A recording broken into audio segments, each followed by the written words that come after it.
Hi guys! Welcome back to my channel. It's Mami Melay at andito na naman tayo para sa ating isa na namang recipe. Our recipe for today is Turkish sujuk or yung fermented sausage sa English. At andito ang listahan ng ating mga ingredients at ang ating mga seasoning. And I use 2 kilos of grounded meat.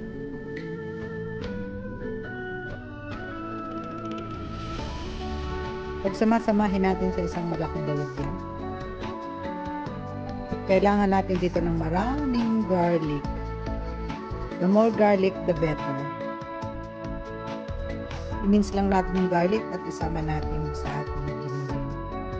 After na mailagay natin lahat ng ating mga condiments, atin natin siyang haluin mabuti.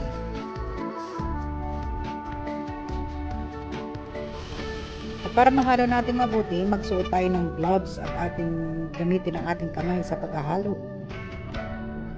I-mash natin mabuti. Ang gagawin natin guys, hindi muna natin siya babalutin o hindi muna natin siya isisigid. Atin siyang mamarinate ng 24 hours. And then next day, eto na, magsisilid na tayo. Meron ako ditong pinatuyong bituka at ito ang gagawin natin casing. At kailangan din natin itong stainless na ito para sa ating pagsisilid. Ang ginawa ko guys, pinutol ko yung casing natin ng mahigit isang dangkal. Medyo mabagal lang kasi manual yung ginagawa natin. Pero kung meron kayo dyan na machine, kasi merong machine na ginagamit yun para isilid itong yung giniling natin o yung mixture natin doon sa loob. Mas maganda yun. Kailangan guys, sisiksikin nyo yung mabuti kasi pag natuyo yan, iimpis yan. Ayan guys, naisilid na natin lahat. At kailangan guys, siguraduhin nyo na walang hangin yung loob. Siksikin yung mabuti. Ang gawin natin guys, siksikin natin mabuti at siguraduhin natin walang hangin yung loob. At mamaya, talian natin yung magkabilang dulo.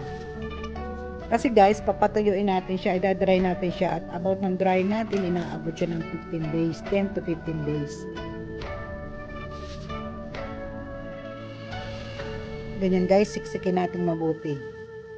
Kasi guys, pag natuyo yan, maiimpis yan guys.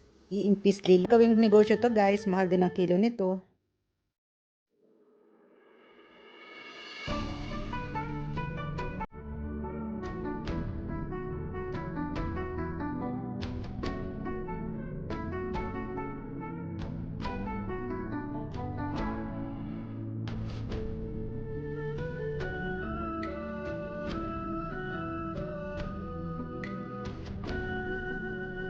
And guys, tapos na natin siyang talian. Bahala kayo guys kung gaano kalaki ang gusto ninyo. Tapos ngayon guys, ang gagawin ko, kukuha ko ng mahabang kahoy at doon ko siya isasabit at doon ko siya patutuyuin ng ilang araw. Ayan guys, o ayan, diba maganda na. Ayan, ilang araw na lang guys at meron na akong lulutuin. Sana guys nagustuhan nyo ang ating recipe po today at sa hindi pa po nag-subscribe sa ating channel, paki-subscribe nyo na yan at i-share nyo na din. I-likes at comment. See you guys in my next video. Have a nice day. Thank you for watching.